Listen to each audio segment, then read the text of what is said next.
In late 2025, India quickly increased its military setup in the border states of Tripura and Mizoram. These troops were placed within 50 to 100 kilometers of the Chittagong Hill Tracts. This happened right after clashes between a Bangladeshi rebel group and Bangladeshi forces. Local rebel groups, such as the Kuki-Chin National Front, KNF, fought with Bangladeshi forces in districts like Bandarban and Rangamati.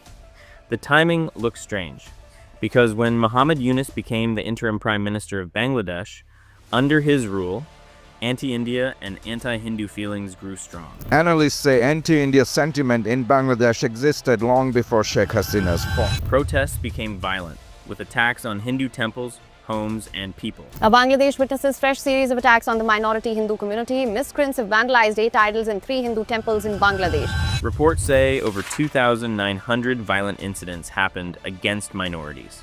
Many people thought India helplessly could not do much in this situation. But secretly, India played its biggest masterstroke in the Bangladesh conflict. Experts think India is quietly supporting local rebel groups in CHT to put pressure on Bangladesh. So India might annex this part to counter Bangladesh and avoid dependency on the chicken neck.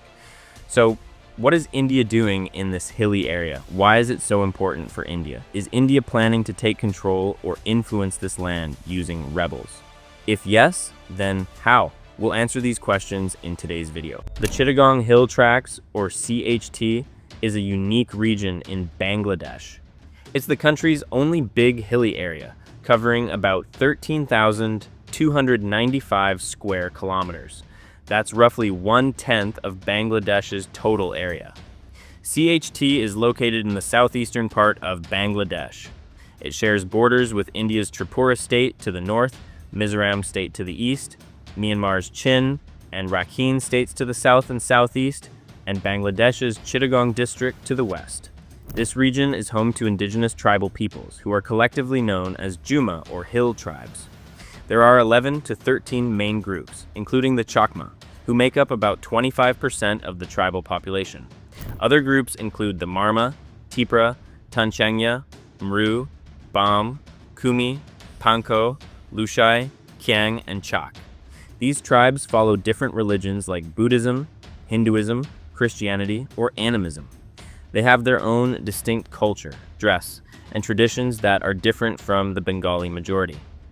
For centuries, these tribes lived independently, with roots tracing back to migrations from regions like Arakan in Myanmar and Indian Tripura. The area was part of ancient kingdoms and later came under Mughal and British influence. In the 19th century, the British divided CHT into 3 circles: Chakma, Hmong, and Bomong, giving them some autonomy. The big turning point came during the 1947 partition of India. At that time, CHT was 97 to 98% non-Muslim, mostly Buddhist and Hindu tribals. Logically, under the religious partition principle, it should have gone to India. On August 15, 1947, tribals in Rangamati hoisted the Indian flag, celebrating what they believed was inclusion in India. A delegation led by Chakma leader Sneha Kumar Chakma met Sardar Vallabhbhai Patel, who reportedly assured support, but asked them to consult Prime Minister Jawaharlal Nehru. Nehru was concerned about international controversy and conflict similar to Kashmir, so he refused military help. He reportedly said something like, "Do you propose to bring India again under foreign rule?" The Bengal Boundary Commission, chaired by Cyril Radcliffe, awarded CHT to Pakistan, which later became Bangladesh. Despite the demographics, they cited inaccessibility and the need for a rural buffer around Chittagong port as reasons. Pakistani forces arrived in CHT days later, removed the Indian flag, and suppressed protests. After that, Pakistan started changing the demographics of the area. They began settling Bangladeshi people in CHT, and in 1962, they built the Kaptai Dam, which displaced over 100,000 tribals, mostly Chakma people. This dam flooded fertile land, forcing many tribals to flee to India. As a result, the non-Muslim population in CHT dropped from 98% in 1947 to much lower figures. After Bangladesh became independent in 1971, tensions in CHT escalated. Sheikh Mujibur Rahman, the leader of Bangladesh, rejected the demands of the tribals for autonomy, insisting that they become Bangladeshi. This led to an insurgency by the Parbatiya Chittagong Jana Samhati Samiti, a group fighting for tribal rights, and its armed wing Shanti Bahini. The government responded with military operations and sponsored the settlement of Bangladeshi people in CHT. Over 400,000 Bangladeshi moved to the area in the 1980s.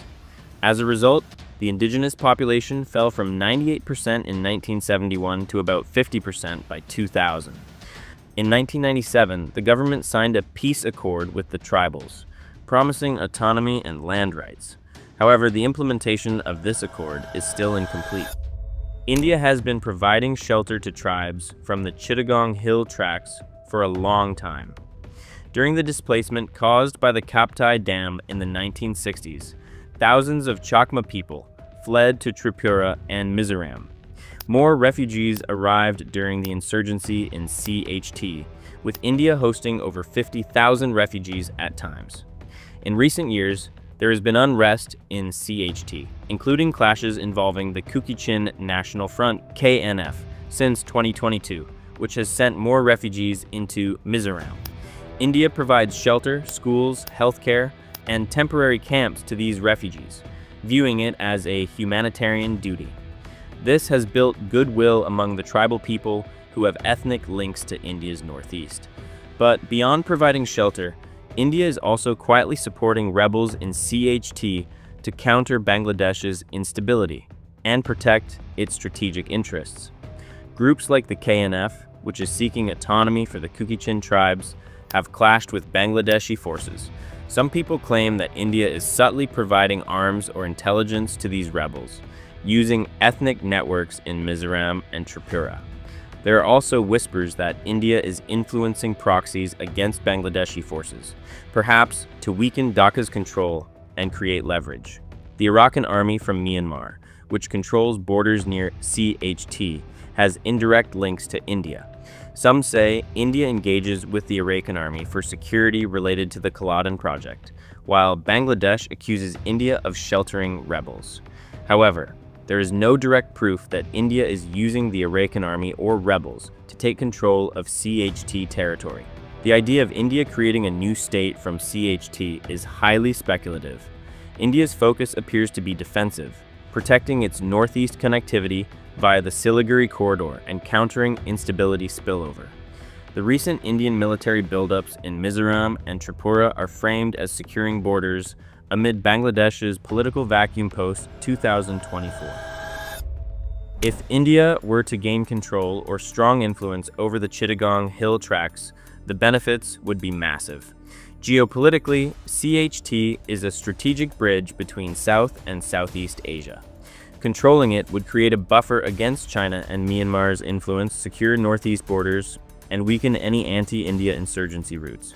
It would also counter China's Belt and Road projects in Myanmar near Rakhine and reduce pressure on the Siliguri corridor, the Chicken's Neck, India's only land link to northeast. Economically, CHT is rich in timber, bamboo, minerals, and hydropower potential. Access would boost northeast industries, provide direct Bay of Bengal access for Tripura and Mizoram, shortening routes by 25 kilometers from the Feni River, and enhance trade via ports. Projects like the Kaladan multimodal transit could expand. Geographically, it connects northeast directly to the sea, bypassing Bangladesh dependency. It reduces vulnerability to blockades and aids development in hilly terrains similar to Mizoram and Tripura. Security-wise, it minimizes refugee crises, cross-border militancy, and demographic threats from instability. However, such a move would trigger international backlash, violate sovereignty, and risk war. What do you think? Should India care about international backlash and annex CHT, or should India do this more diplomatically? What's your thoughts on this? Please comment down below, and for more such videos, please like and subscribe to our channel.